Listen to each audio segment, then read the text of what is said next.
In 1909, physicists fired a single electron at a wall with two tiny slits. They expected it to go through one slit or the other. Instead, it went through both at the same time. But here's the part that should keep you up at night. When they set up a camera to watch which slit it went through, it stopped doing that. It chose one, like it knew it was being watched. The universe, at its most fundamental level, behaves differently when observed. Reality, it seems, requires a witness.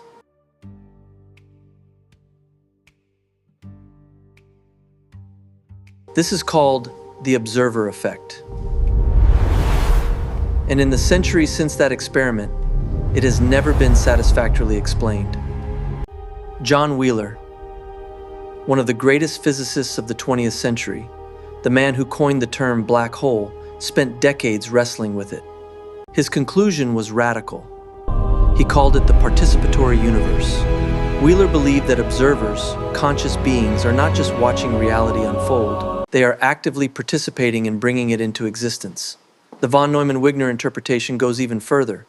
It proposes that consciousness itself is the trigger.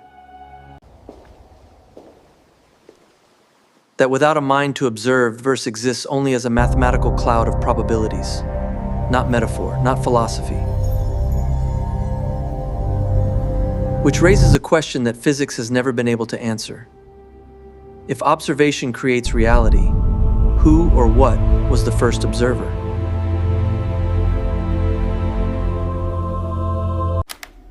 What if ancient texts weren't primitive myths, but technical descriptions of the cosmos, written for an audience without the math to understand them?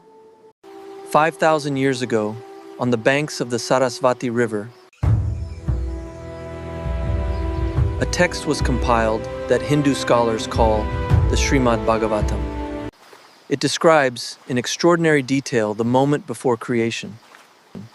It calls this state pradhana, an unmanifested, undifferentiated void, a state of perfect equilibrium, where all possibilities exist simultaneously, but nothing is yet real. They would call it the quantum wave function.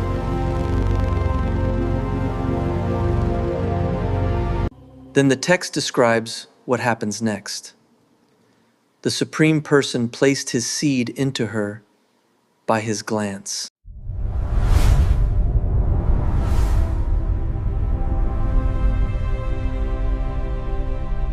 His glance. The Sanskrit word is iksana. It means to see, to direct conscious attention. The unmanifested field of all possibilities is collapsed into physical reality by the act of divine observation. The Bhagavatam was written 4,000 years before John Wheeler was born, and it described his participatory universe with a single word: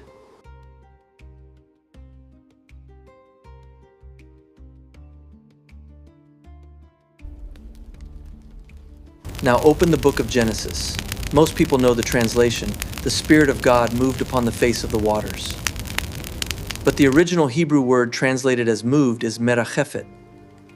Early Hebrew scholars describe it not as gentle movement, but as intense vibration.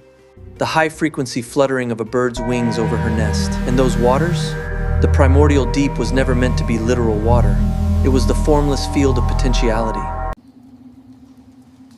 So what Genesis 1:2 is this: a high-frequency vibrational energy being introduced into an undifferentiated field of potentiality.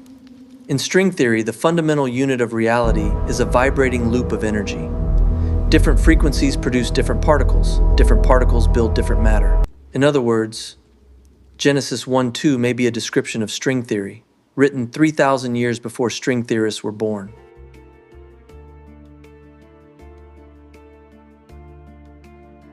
But it goes deeper still.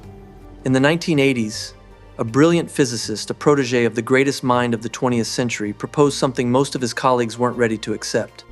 He called it the implicate order. The idea that our three-dimensional reality is not the fundamental reality, it is a projection of a deeper, enfolded wholeness. The word Maya in Sanskrit is almost universally translated as illusion, but a better translation is measurement or construct. The Bhagavatam calls our world a reflection of a higher dimensional reality. Bohm called it the explicate order, a projection of the implicate. Different words, different centuries, different cultures, same model.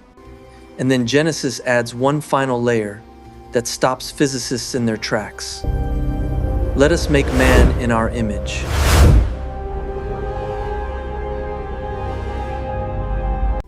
In a hologram formation of the whole, if we are made in the image of the source code, we are localized instances of the same consciousness.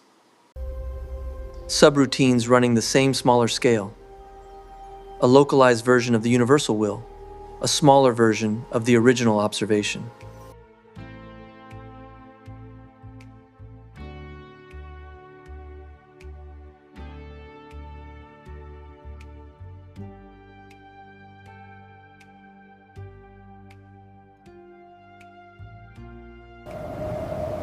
So here is where we are.